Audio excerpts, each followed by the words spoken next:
Okay, so good morning, everyone. And as you just heard, this coffee hour is being recorded for anyone who couldn't join us, or if people want to refer back to this session today, we'll send this out via email. It also will be available on our YouTube channel. You'll find a direct link to our YouTube channel and our monthly newsletter, Actions and Impact. And I bet all of you get the newsletter. We send it out first Monday or Tuesday of the month. Jim's going to kill me for not remembering. But if you don't and you want to sign up, you can find a link to do so on our homepage. We will also put a link to our newsletters in the chat. So thank you, Torrin, for doing that. So on our homepage, sustainablecT.org, be sure to check out this month's episode of The Impact, our monthly podcast. This month, we have an excellent conversation with Jason Velasquez of the nation's first Green Bank to hear how they're supporting Connecticut towns and cities. The Connecticut Green Bank's model was expanded to include new areas of environmental infrastructure related to climate adaptation and resiliency, land conservation, parks and rec, ag, water, waste and recycling, and environmental markets, including carbon offsets and ecosystem services. We hope you listen in to the monthly podcast, The Impact. We also really want to invite you to our 2026 Spring into Summer celebration at the Hillstead Museum, which will be in Farmington on June 11th from 4 to 7 p.m. We'll put a link to register to that in the chat as well. We encourage you to come early to visit the Hillstead Museum's first floor, which includes some really impressive artists. We've got impressionist paintings. They'll be displayed within the original interiors of the 1901 historic house. This will be open for self-guided tours for you starting at 3:30. During this event, we'll be honoring our spring certified communities, and some of our favorite friends and partners will be tabling. We'll also be able to introduce our newest cohort of fellows. They're starting next week. We're really excited to have them on board, and we hope you all can join us to welcome them to the Sustainable CT family on June 11th. Also, this is a big day for us. Jason Mancini, the Executive Director of Connecticut Humanities and the Vice Chair of America 250, will be on hand to talk about all things historical. So we're excited for his keynote presentation. So please register so you can join us. We'll provide food, music, and fun. We promise fun. But today we are here to talk about all things equity. We've got Ace Ricker and Nick, I told you I'd botch it under pressure. Nick G from the Town of Bloomfield. Um, Nick is a longtime sustainable CT equity coach who's going to start us off this morning discussing approaches to complete our actions 1.1 optimize for equity and 1.3 develop and adopt the statement on equity. Nick, who again is with the Town of Bloomfield, is going to share their story of how they passed an outstanding equity statement just last year in 2025. We will save time for questions at the end, and right now I want to turn it over to Ace. Thank you. Hi, my name is Ace Ricker, he, him pronouns. I have been fortunate to work with Sustainable CT for the last several years as an equity coach, really being able to navigate and be a soundboard for a lot of communities that want to expand, want to grow, want to be more inclusive and open, and are not really sure how to do that. And so, one of the first kind of dipping your toes into the water is 1.1 optimized for equity. And a little bit of my background, so I'm not just a stranger on the corner of your computer, is my background. I've been a public speaker and educator for over the last 20 years. I started at the age of 13 doing political and educational advocacy in front of multiple municipality staff as well as Congress.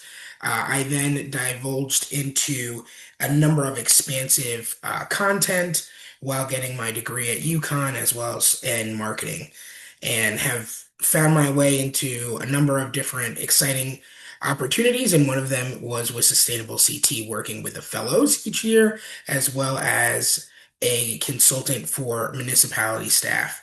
And so one of the first things I really want to talk about, which usually is the step into sustainable CT, but also one that sometimes can cause people to be a little concerned because there's a lot of content all of a sudden, which is 1.1 optimizing for equity. And I'm going to share my screen so you're not just hearing my voice and wondering what I'm talking about.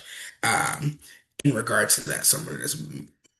So I'm going to be first divulging into, and I don't know why divulging is the word I'm excited about today. Um, Into very much so 1.1 optimizing for equity, which looks at getting 10 points for the equity toolkit. Now, when going on into the equity toolkit, there's a good chunk of data that you're going through processing, and the main focus that I always try to lean people into when focusing and doing this is going all the way down to page 13, where we have our submission requirements. Now, when looking at this, these 5 questions are where we should focus when really navigating this, because there's a lot of content, and a lot of that content you already have, or you've done projects with it in your community to gain that material needed.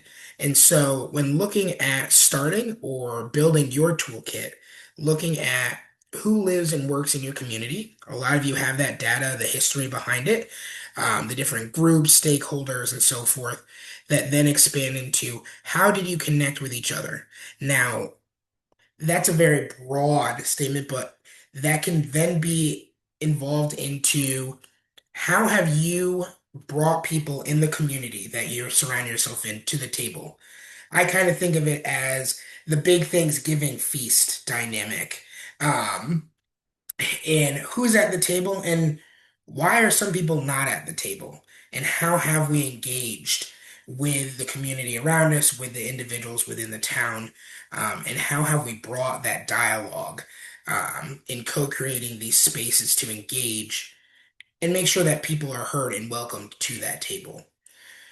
When going into 3, it's what emerged from that dialogue. So when saying, hey, here's the table, here's the content, we would love to talk more about, understand what you need in those spaces, very much so what has come about in that moment, as well as what are things that, in essence, haven't ever been brought to the table before, or why some people have never been seen at this table. So, one of the big things that I like to really think about is when looking at building a toolkit, you want to make sure that you can provide the ample amount of space for the, as many voices in the town.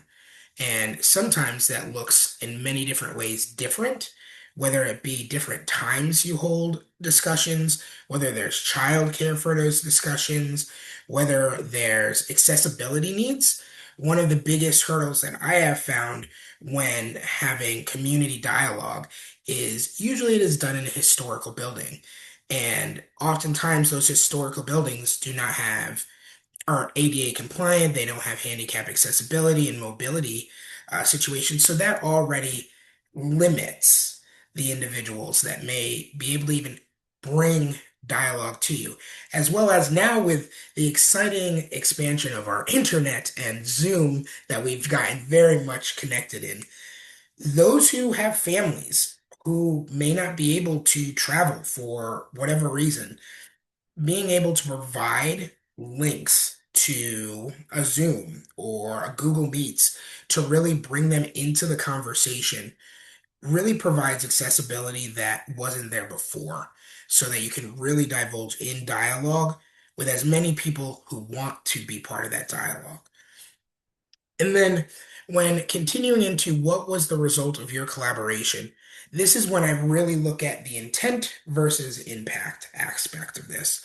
So the intent is to hear as many voices, values, understandings, dynamics of where and what you want to expand within your community.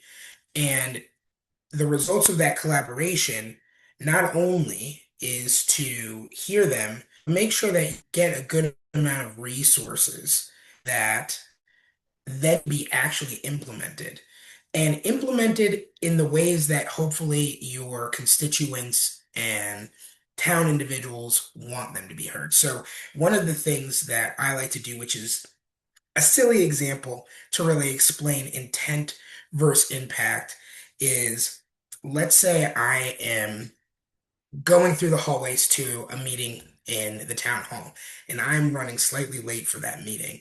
And I'm on a brisk jog, and I turn the corner and I accidentally bump into somebody.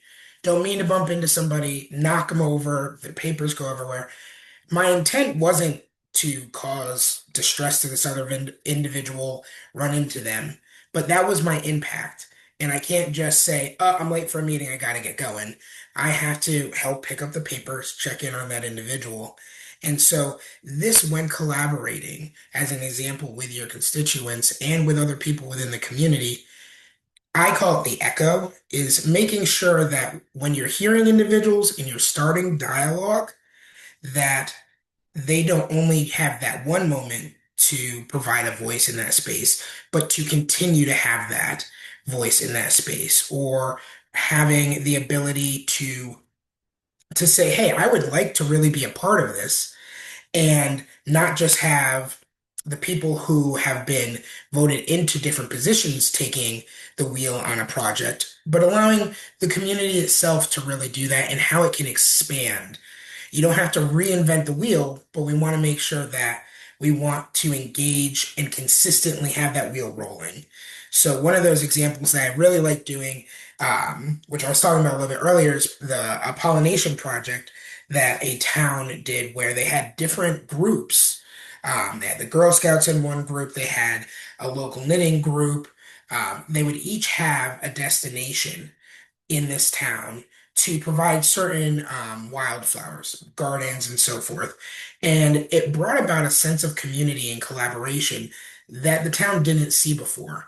And each one of these little gardens had their unique twists. They had little signs showing which individuals were focusing on what some of the one of the cute things that I did get a photo of was one of the yarn groups made little teeny like little hats at one point during the winter for their little stand. So they had something there, even though the plants weren't growing, they still wanted to make sure that they could provide something joyous in that space. And it really brought a collaboration that continued. And other groups then saw this cool initiative that was being done with the community that other individuals and other groups got involved in. And number five is really where I like to on how sometimes they're like, well, we're doing that. What we already have certain things established. We already have dialogue for these things. And I applaud that you have that dialogue and are bringing about different projects and inclusion and equity to the town. And there's always something that we can just kind of elevate even more. If it's looking at maybe navigating more young individuals into that dialogue, or having the understanding of, we have gotten so far in this project that we should bring more people into the project and see what else we can learn or different sides of, we didn't think about that before. And so when looking at number five, how will you refine, revisit, and improve? This is the continuing that wheel to continue rolling. We want you to, even if it's not completed or is still in the like blueprint section, very much so to think about how you can continue this movement, this motivation, this impact that is happening in your community. And these five questions, even with this content that you have with the toolkit, this is where you really build your ground platform to really add those pieces, add that data, and can really manage to navigate what is needed for your town. Because one thing that I've highly enjoyed with the Sustainable CT, if you need examples, the website has examples. We don't try hiding anything. We try to make it easy. We want to make this as stress-free as possible to be as inclusive and as equitable for each town to really feel they can expand and grow. And so you can see a number of different towns consistently what credits they have achieved, what goals they've done in personal direct examples of different towns and how they did it. And some towns work together in coordinating how they establish different ways they've communicated or what has worked for some towns and what hasn't worked for others. And so when looking at action item 1.1, optimizing equity, really when you're looking at the toolkit, I always say one, you have your fellows. The fellows are a wealth of knowledge and they're excited and ready to be there um, for you. And as one of the equity coaches, please, I am a soundboard to make sure that if you get stuck or you're like, huh, we're not really certain about that, you can reach out to me. You have your fellows as well as the rest of the Sustainable CT um, staff that really want to. We're the cheerleaders in the background that try to really motivate and continue in that forward moving motion. And so when looking at the equity 1.3, developing and adopt a statement of equity. I know a little later, Nicholas is going to be going into this for Bloomfield, which they were successful in doing. And I know when really navigating, let's see, we're gonna go to a PowerPoint for a second. Um, when really navigating the the different ways of making let me hide that for a second. There we go.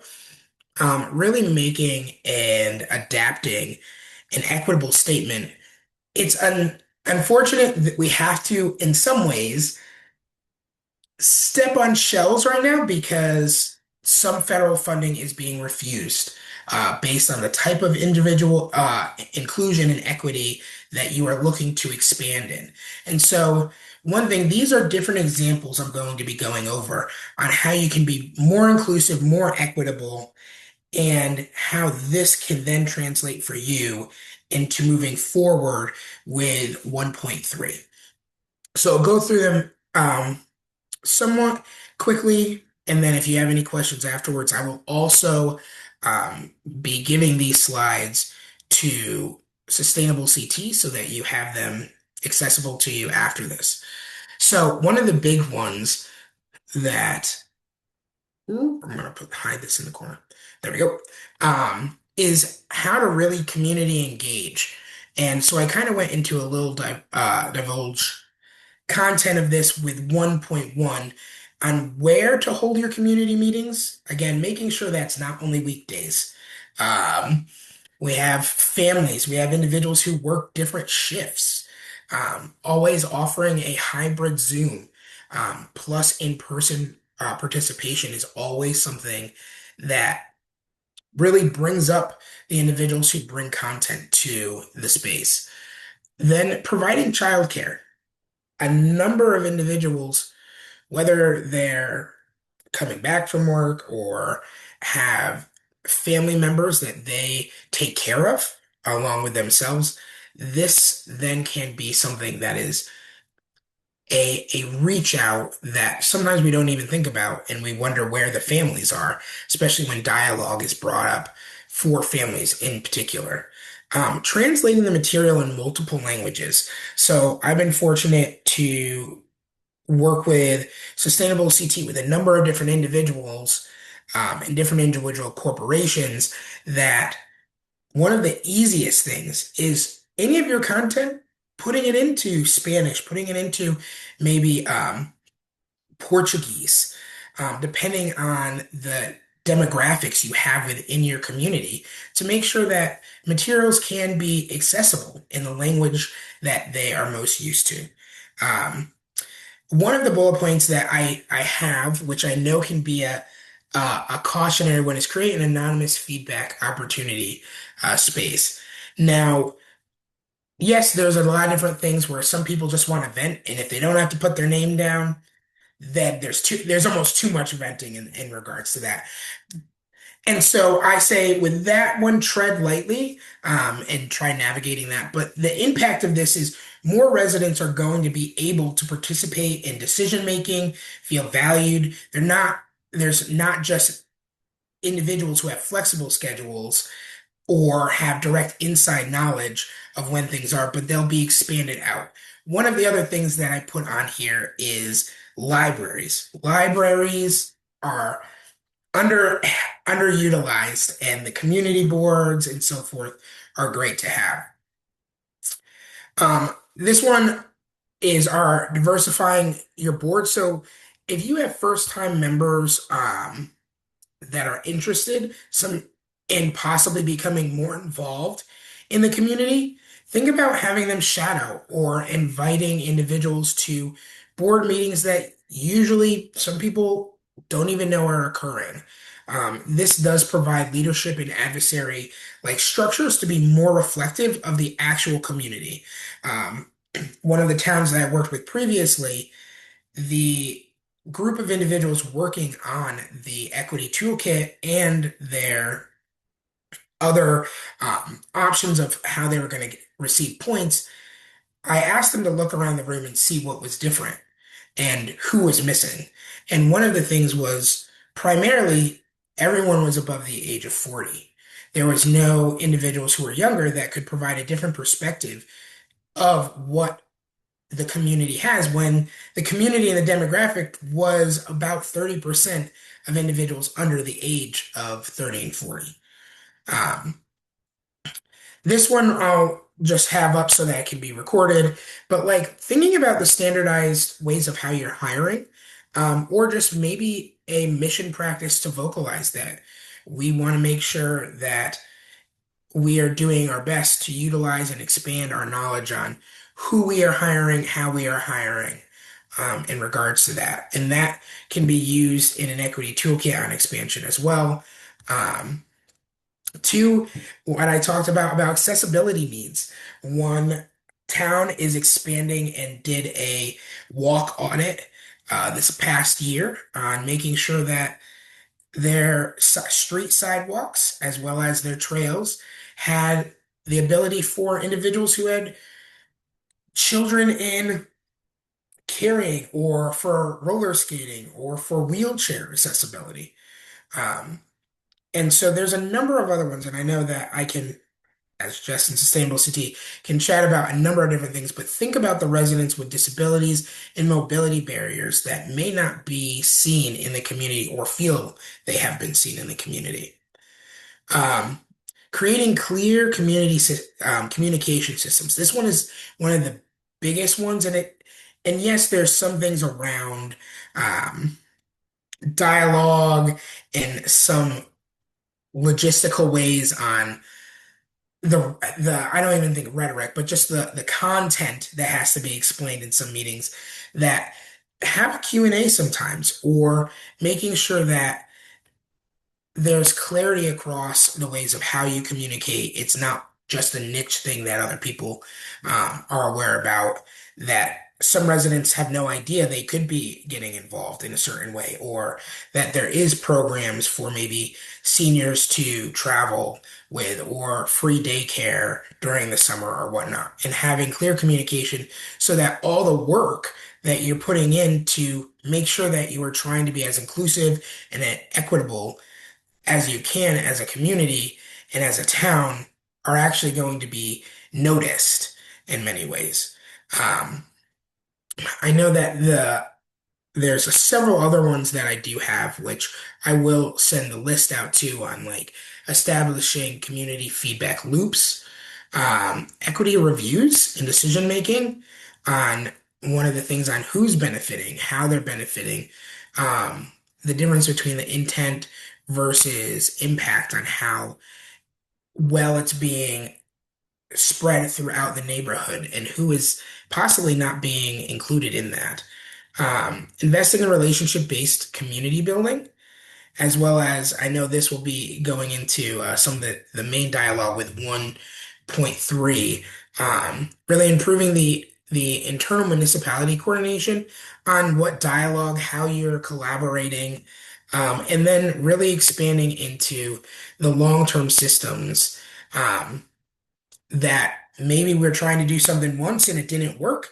Think about trying to do it maybe differently in a different way to really expand on what may have been seen in the town that didn't work for your town that could work in other ways.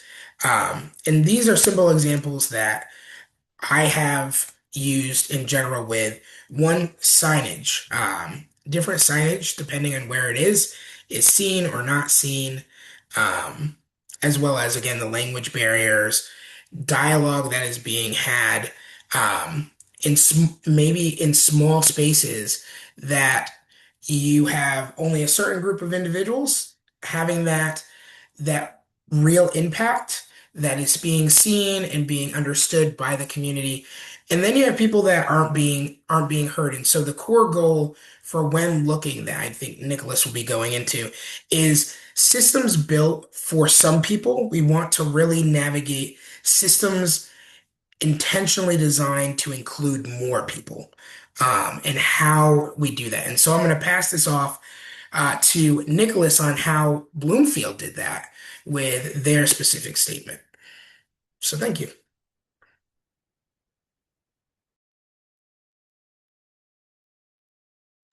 Awesome. Thank you so much, Ace. And we will save time for questions at the end, but if you have any that come to mind, feel free to pop them in the chat if you want to hold them there. So now we're going to turn to Nick Gabuzda. There you go, Nick. I think I got it. You did. And you have Perfect. some Yeah, slides that you're going to share with us this morning. So thank you so much. absolutely. All right. Can folks see my screen? Yep, Should looks it? great. All right. Cool. Well, so thank you, Jess, for the introduction, and thank you, Ace, as well, for that segue. I knew that our topics would be similar, but seeing your presentation, I think like I'm going to highlight a lot of the similar things you talked about for both steps 1.3 and 1.1 about that kind of community conversation aspect. So without further ado, this is a presentation on, well, actually, first, my name is Nick. I'm the environmental planner for Bloomfield, Connecticut. I'm a part of town staff. And I actually started here at the town 7 months ago after this resolution was passed.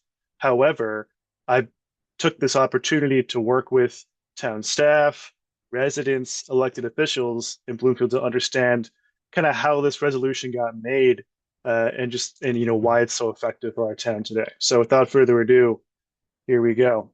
So I'm not sure if the folks at Sustainable CT realize this or if I even mentioned it, but there were actually two resolutions in Bloomfield in the last 10 years on this topic. One was in 2025, which is the one we submitted recently for our application. The other was in 2017, and they are pretty similar. They're both, I think, they're titled pretty similarly. They essentially say they are a resolution affirming Bloomfield, Connecticut as a welcoming and inclusive community. Um, and the 2025 resolution was, in a way, a reaffirmation, but also a slight update as well to the 2017 affirmation. I'll get into both right now. So before I get into the actual resolutions, I wanted to talk about kind of like the DNA of Bloomfield, like how we got like the background of Bloomfield's past, its present, and kind of how those two side, like the identity of Bloomfield resulted in these resolutions. So uh, it kind of go. I think, in my opinion, it kind of goes back to our 1970 All-America City designation. Our town is extremely proud of this designation.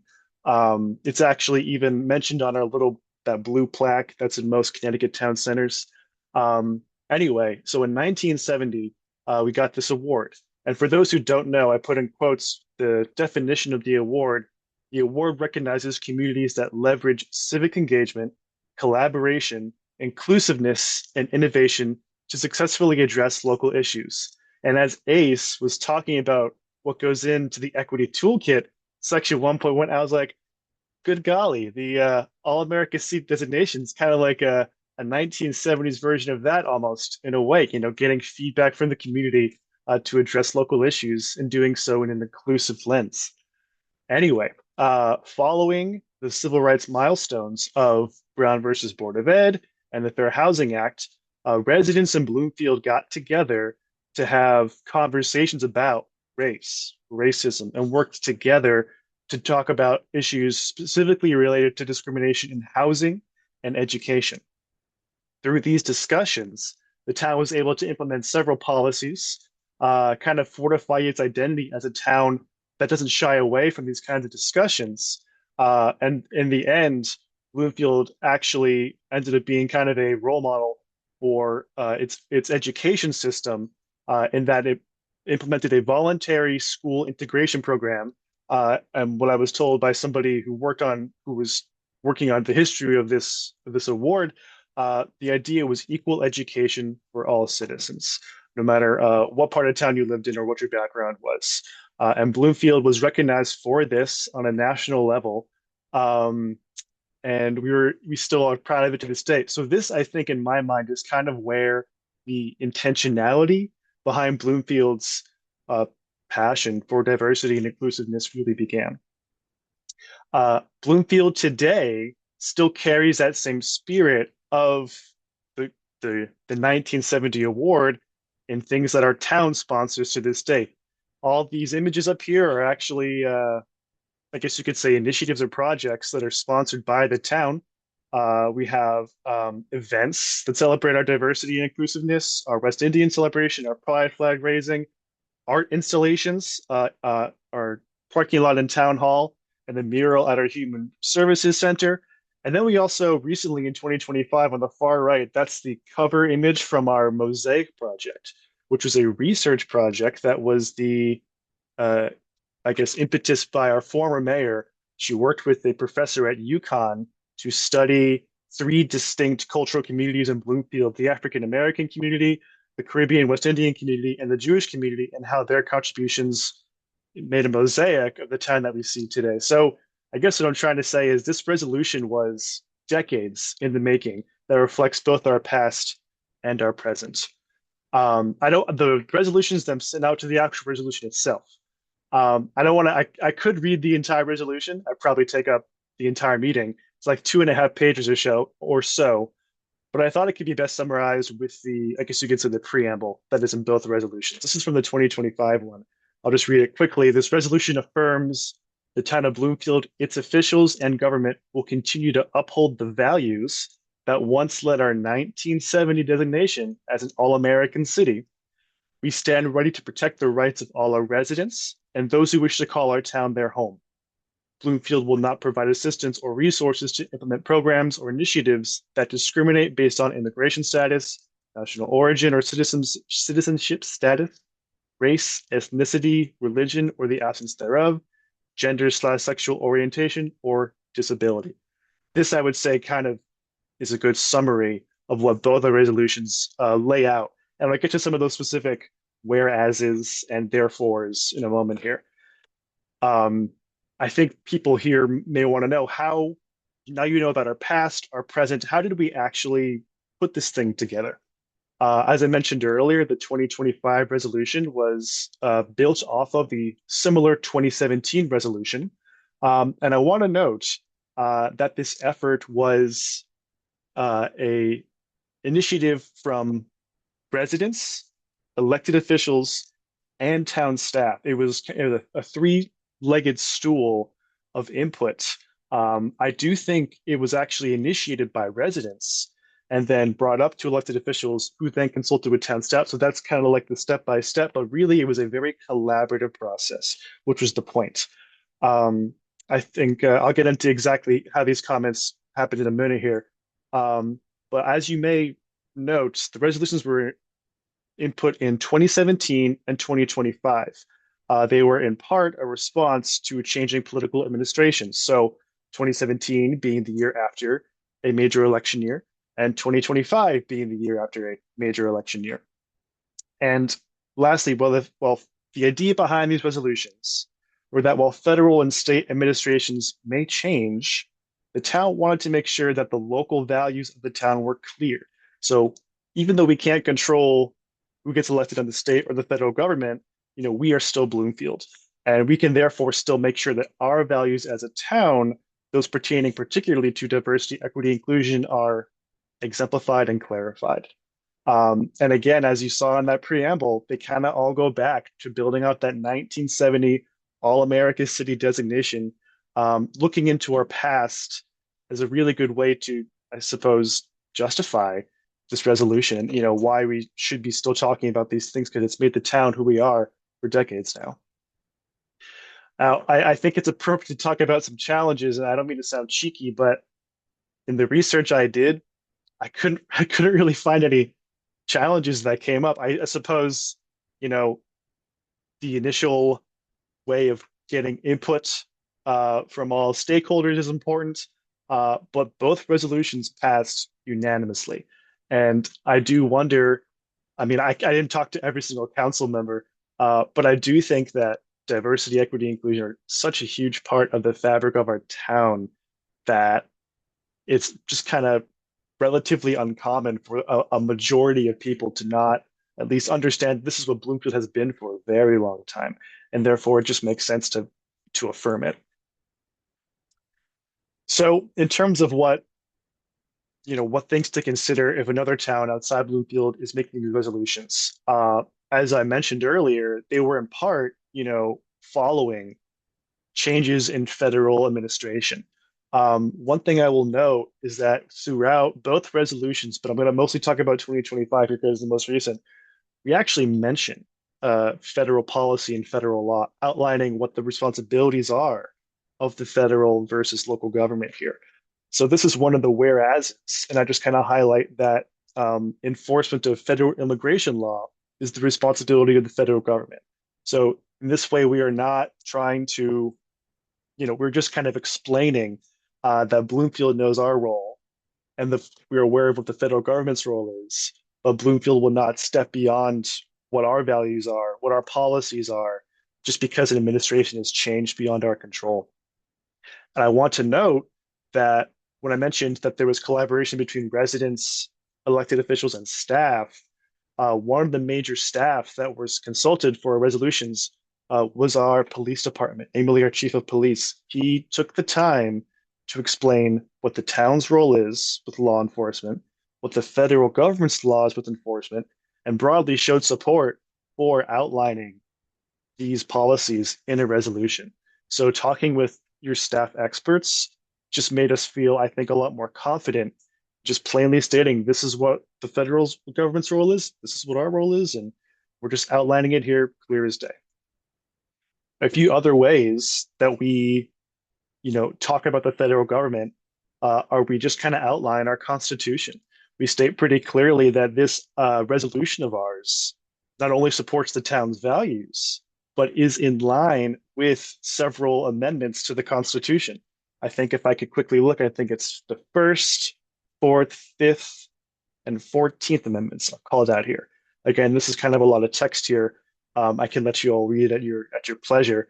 But the point being that in terms of how to approach this, while still considering the federal, we never shied away from acknowledging, talking about the federal government, just outlining how current federal policies and laws are in line with those of the town.